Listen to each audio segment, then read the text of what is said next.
पढ़ रहा था 10 नामापराध और फिर उसके बाद 32 सेवा अपराध।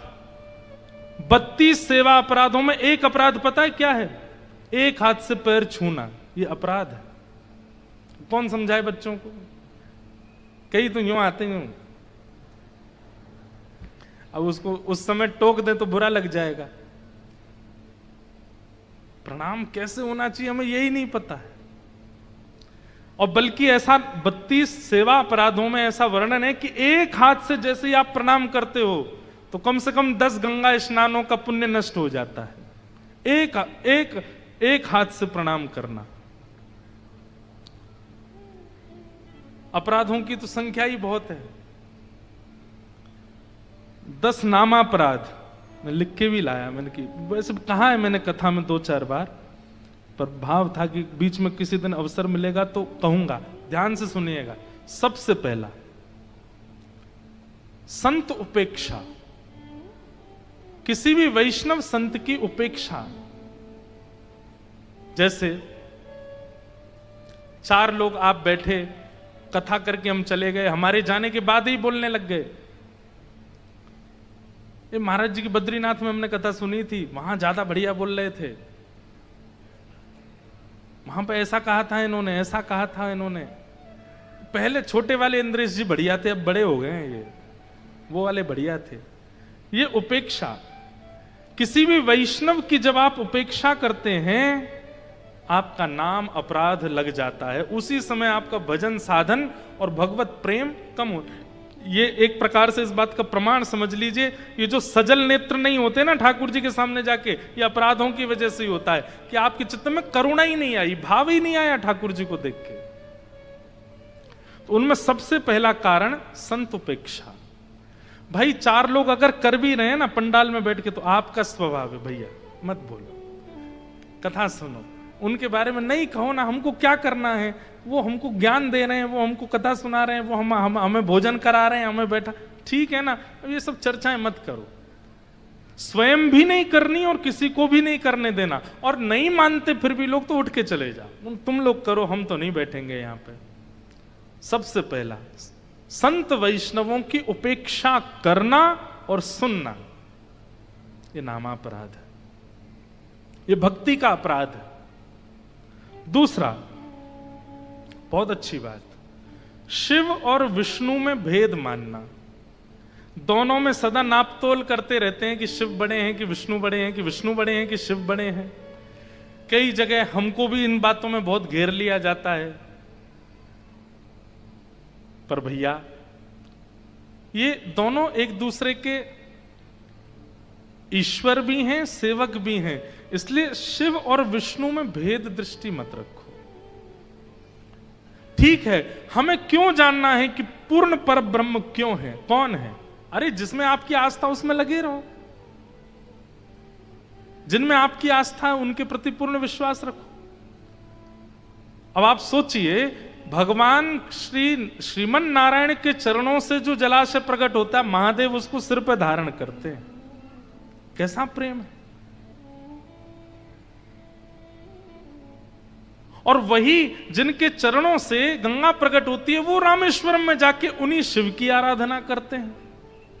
ये एक दूसरे के आराधक हैं, ये एक दूसरे के सेवक हैं, ये एक दूसरे के प्रेमी हैं। इसलिए इनमें भेद दृष्टि ना करना, इससे भी अपराध लगता है, भक्ति अपराध, नामापराध।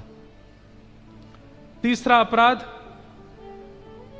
गुरु दीक्षा लेने के बाद गुरुदेव की अवज्ञा। गुरुदेव की अवज्ञा मतलब कुछ नहीं, चलते फिरते गुरुदेव ने बोल दिया 108 डुबकी लगा करके आओ गंगा जी में। अब उसमें भी आप सोच रहे हैं कैसे जाऊं, मुझे तो बुखार आ गया था रात को, मुझे तो जुकाम हो गया है, मुझे तो डॉक्टर ने निमोनिया बताया था, गुरुदेव बोल गए कि स्नान करके आओ। भैया चाहे आपको जितनी बड़ी पीड़ा हो, गुरुदेव के मुख से निकल गया कि जाओ डुबकी लगाओ, तो लगा दो, उस समय चिंता मत करो। गुरुदेव की अवज्ञा से भी भाव नष्ट होते हैं, अपराध लगता है।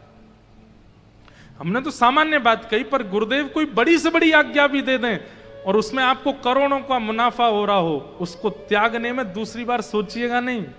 गुरुदेव ने मना किया है तो ये चीज नहीं करनी है। और गुरुदेव अगर कह रहे हैं कि खाई में कूद जाओ, पता है हाथ पांव टूटेंगे लेकिन फिर भी कूद ही जाओ, गुरुदेव कह रहे हैं, सामर्थ्य देंगे, ये संभालेंगे। मैं एक बात कथा में कहता हूं, गुरु आज्ञा नहीं देते, गुरु सामर्थ्य देते हैं। समझ रहे हैं बात को? गुरु ने कहा 108 डुबकी लगाओ, ये आज्ञा नहीं दी उन्होंने सामर्थ्य दी है कि आप 108 लगवा लोगे।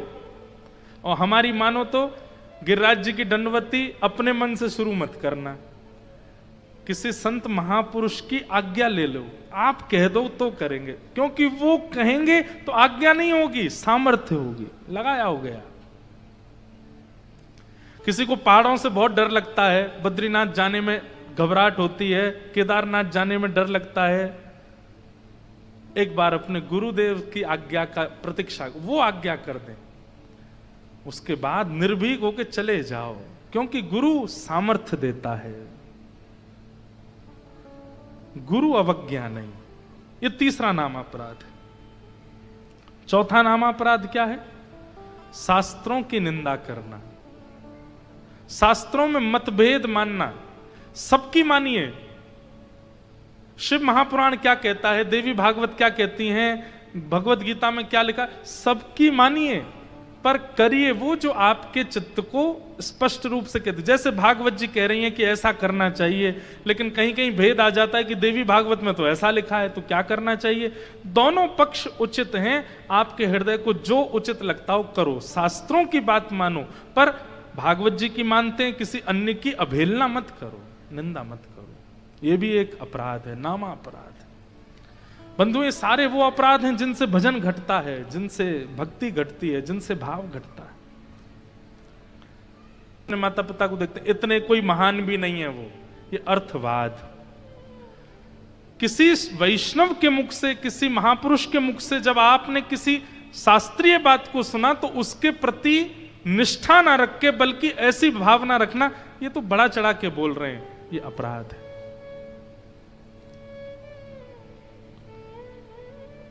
छठवा, नाम के बल पर पाप करना। वाह, ये तो सबसे बड़ी बात है।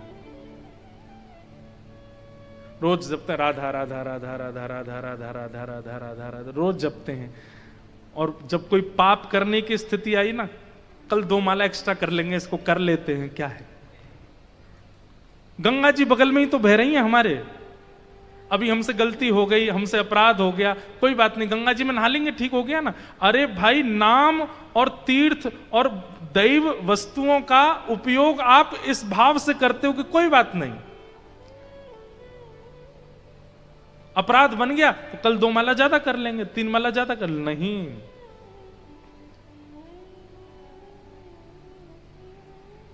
नाम के बल पे पाप नहीं।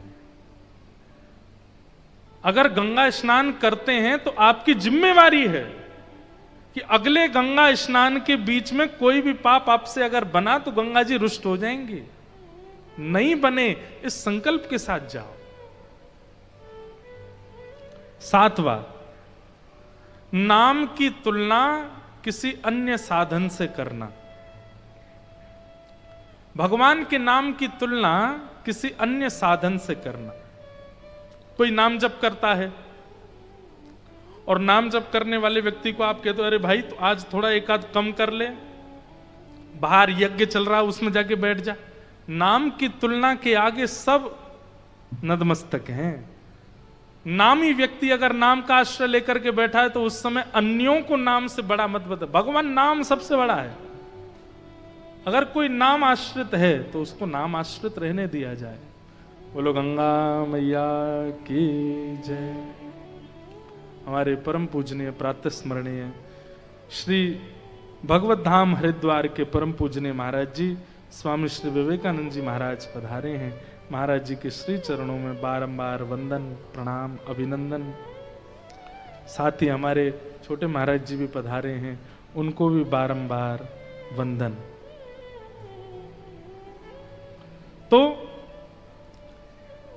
नाम की तुलना किसी अन्य साधन से करना, यह भी नामापराध है।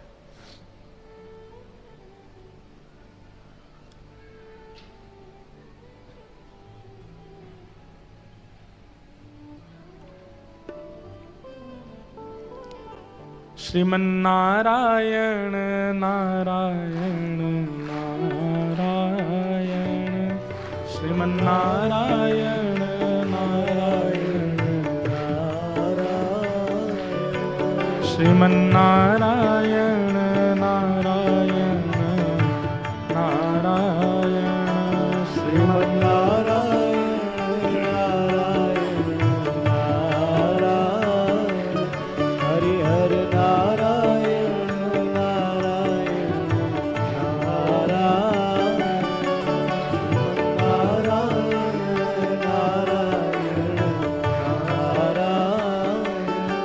श्रीमन्नारायण नारायण नारायण, श्रीमन्नारायण नारायण नारायण।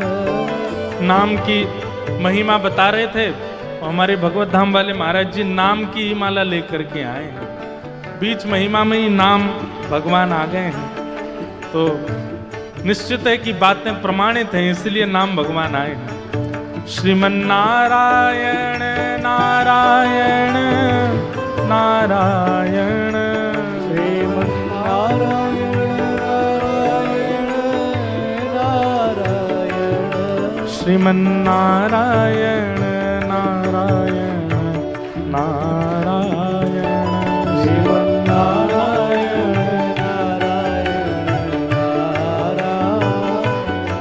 श्रीमन्नारायण नारायण नारायण, श्रीमन्नारायण नारायण नारायण, श्रीमन्नारायण नारायण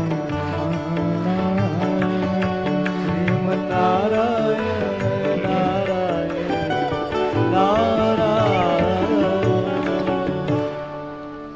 नाम की तुलना किसी अन्य साधन से करना, बद्रीनाथ जाना ज्यादा विशेष है, गंगा स्नान करना ज्यादा विशेष है, यज्ञ करना ज्यादा विशेष है, ये करना ज्यादा विशेष है, नाम भले ही छूट जाए, नहीं। नाम एक बार यदि आपने धारण कर लिया तो फिर नाम, अच्छा कई लोग नाम को और गुरु दीक्षा में मिले हुए मंत्र को एक ही मानते हैं, नहीं। गुरु मंत्र अलग है और नाम अलग है। नाम तो कोई भी हो सकता, भगवान का नाम है, कृष्ण नाम है, वो कृष्ण कृष्ण कृष्ण चलता ही रहता मन में, ये नाम है। गुरु मंत्र तो एक अवधि है, एक आसन है, एक नियम है, एक परंपरा है, उसी से ही करना है। पर नाम तो निरंतर श्वास जैसे चलती है वैसे नाम चलता रहे। एक प्रकार से ये कह दें तो नाम के आगे अन्य साधनों को बड़ा बताना का मतलब ऐसा है कि भाई भले ही श्वास रुक जाए लेकिन कचौड़ी जीभ से मुंह में जानी चाहिए। भले ही हमारी नाक बंद हो जाए, हमें श्वास नहीं मिले, ऑक्सीजन नहीं मिले, कोई बेचारा व्याकुल हो रहा है मुझे ऑक्सीजन नहीं मिल रही, आप कचौड़ी खा ठीक हो जाएगा। वो कहेगा अरे भैया मुझे ऑक्सीजन चाहिए। नाम क्या है? हमारे प्राणों की रक्षा करने वाली जैसे ऑक्सीजन है ऐसे नाम है। नाम से बड़ा कुछ नहीं है। तो नामापराध में एक अपराध क्या है कि नाम से ज्यादा महिमा अन्य की मानना और नाम से बड़ा किसी अन्य को समझना। पर इसका मतलब यह भी नहीं है कि नाम आ जाए तो बाकियों को कुछ समझना ही नहीं, यह भी गलत है। कई बार ऐसा होता है ना कि नाम जब आप कर रहे हो और नाम जब करते करते आपको किसी ने कहा चल वृंदावन परिक्रमा चल रहे हैं। सुनी नहीं देता ना इंद्रेश जी का था, क्या बोल रहे थे? नाम से बड़ा कुछ नहीं, हमारी तो परिक्रमा यही हो गई। ऐसा भी नहीं, ये भी नामापराध है। अच्छा चलेंगे, मेरा नाम हो जाए एक बार पूर्ण, चलेंगे। या फिर वृंदावन परिक्रमा चल रही है पर नाम नहीं छोड़ेंगे भैया, मौन होके करेंगे, हमारा नाम चलता रहेगा। ये नाम के प्रति निष्ठा। पर नाम के प्रति निष्ठा का मतलब है सबका सम्मान, सब भावों का। आठवां अपराध क्या है? प्रमाद त्याग के नाम ना जपना, आलस करना। एक बात कहें, ये 10 स्थिति जब तक ना बन जाए तब तक नाम जप में आइएगा भी मत। राधा राधा कहना सरल बहुत है, कृष्ण कृष्ण कहना सरल बहुत है, पर उस नाम के नियम का पालन करना और उसको संजो के रखना बहुत मुश्किल है। इसलिए जब तक ये 10 लागू ना हो जाएं और इनके प्रति आप सजग ना हो जाओ, तब तक नाम आश्रित होइएगा नहीं। 8वां नामा अपराध क्या है? प्रमाद त्याग के नाम ना जपना। प्रमाद किसको कहते हैं? आलस को। आपने नियम बनाया कि सुबह उठ के स्नान ध्यान करके नाम जप करना है। अब आज क्या सोच रहे हैं? अभी नेक देर सोन दो, नेक देर और आराम करने दो, नेक देर अभी नहीं कर रहे, अभी तो यहाँ जाना नहीं, थोड़ा बाद में कर लेंगे, अब कल दुगना कर लेंगे। फिर ऐसे ये आलस्य की वजह से, प्रमाद की वजह से नाम ना जपना, नाम का स्मरण ना करना, ये भी नाम अपराध है। और 9वां नामा अपराध क्या है? श्रद्धा और विश्वास से विहीन व्यक्ति को जबरदस्ती नाम महिमा सुनाना, यह भी नामा अपराध है। किसी के अंदर श्रद्धा नहीं है, किसी के अंदर विश्वास नहीं है, किसी के अंदर वैष्णवता नहीं है, और आप उसको जबरदस्ती हट बैठो, सुननी पड़ेगी तुमको ये बात, सुनो ये होता है, इस नरक में जाना पड़ता है, ऐसा करो तो ये। अब वो सुनता जा रहा, अरे भैया मुझे क्या करना, तुम करो जो तुम मुझे क्यों बता रहे हो। ऐसे व्यक्ति के सन्मुख जबरदस्ती भगवत चर्चा करना। कई बार कई घरों में ऐसा होता है, बालकों में निष्ठा नहीं होती है और जबरदस्ती माता पिता उनके नियम से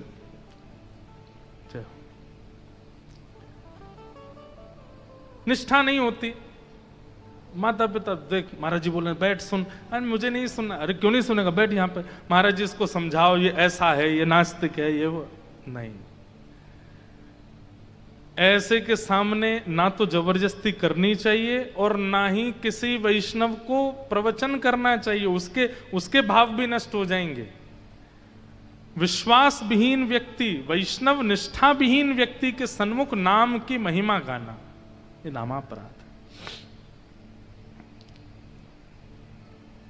अब भैया हमने तो गा दी आप सबके सामने, इसलिए आप सबको अब नाम का आश्रय लेना पड़ेगा, क्योंकि आप में से किसी ने अगर नाम आश्रय नहीं लिया तो फिर जो उसका जो अपराध है वो हमको लगेगा। आप चाहते हैं हमको लगे तो फिर मत करना, पर लेकिन अब सुनने के बाद नामापराध नहीं बने, नाम आश्रित हो जाइए। और 10वां नामापराध यही है, क्या? नाम महिमा सुनने के बाद भी नाम का आश्रय ना लेना, ये नामापराध है।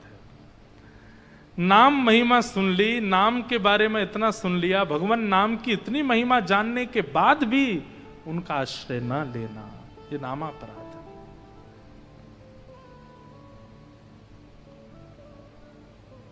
इन 10 नामापराधों से सावधान रहिएगा। और हम अपनी तरफ से आपको बोल रहे हैं ये बात कि जब तक ये 10 लागू ना हो जाएं, जब तक ये 10 एक्टिव हो ना हो जाएं और आप इन 10 के प्रति सजग ना, ये स्वयं श्री सूत जी महाराज इन नामापराधों का वर्णन करते हैं।